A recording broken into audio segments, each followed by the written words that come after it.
Well, so Mark, yes. you were kind enough to help me get on this show. Yeah, you deserved it. You basically, I gotta be honest with you, we basically did the audition, and I was like, well, I fucked that one up, and that was fun. But you called me back, you got it. The host is the wonderful Jennifer Marshall. I love Jennifer Marshall. She's gorgeous. She's like a 6 foot. She's redheaded. She's an Amazon. She's an Amazon. She knows it too, and I mean, she's all business. You have to be. It was a woman in LA. You have to be business. That's the ones who make it. Are the ones who are business. Right. The ones who are like, you got Blue Chew and Coke, and they're not. They're good people. She wouldn't know what any of that is. She doesn't care about it. Her man's doing just fine. Yeah, because that's how business she is. Yeah. But you called me, and we had a talk about this project that is airing tomorrow. We're super excited about it. The Montauk Project. The Montauk Project. Everybody over there at Morningstar knocked it out of the park. They were great. The show is fantastic. It's the network couldn't be happier too, because you're talking about a topic that is relevant because Stranger Things was basically going to be called Montauk, and this was 3 years ago when the Duffer Brothers were pitching this to Netflix. And then that kind of brought on new life to this project. And let me tell you, it's out of conspiracy theories that you cover on this show, and I know you cover a lot, this one's the oddest. This one's got more layers. This one probably snorted something because it just kind of got everything. But it's a project that basically spans forever, right? It kind of starts in a place called Camp Hero. Right. Tell us a little about Camp Hero. Yeah, so during World War II, the Navy built a base on the point of Long Island, the farthest point you can go on Long Island in Montauk.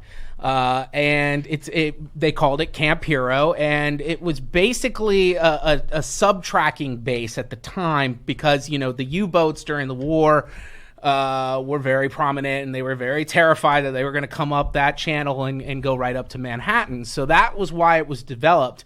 And then later on, it transformed over to the Air Force, and they built this massive radar tower, which, you saw it. I mean, it's probably, look at that, dude. This thing is the creepiest thing you've ever seen. Make it bigger. Yeah. Dude, as creepy as that looks in that picture, just know, in person, it's creepier. It is. And you taught me some things about this. There's no windows. There's no windows. Yeah. There's so that's obviously something any went on. Place with no windows yeah. is shady. Yeah.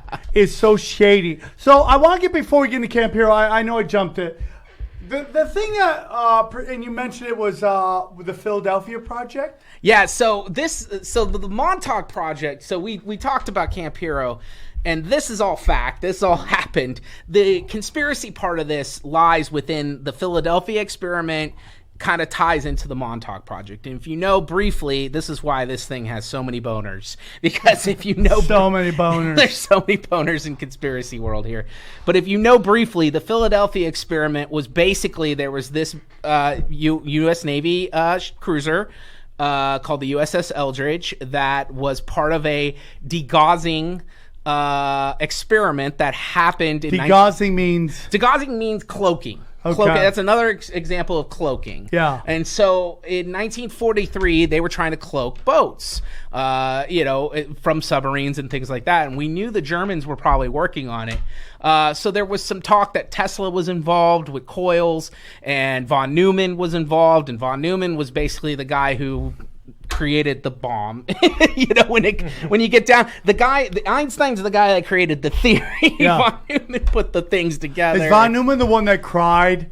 Have you ever seen that video where the guy who invented the nuclear bomb cries, talks about Shiva and all that shit? It really is a creepy video. I'll have to check that out. I'm not sure. His family would deny. That's sorry. The guy that talks about the Bhagavad Gita is John Oppenheimer. John Oppenheimer. Right. Who was essentially part of the von Neumann. They're all German. Yeah. So they were all defectors, and they all found out.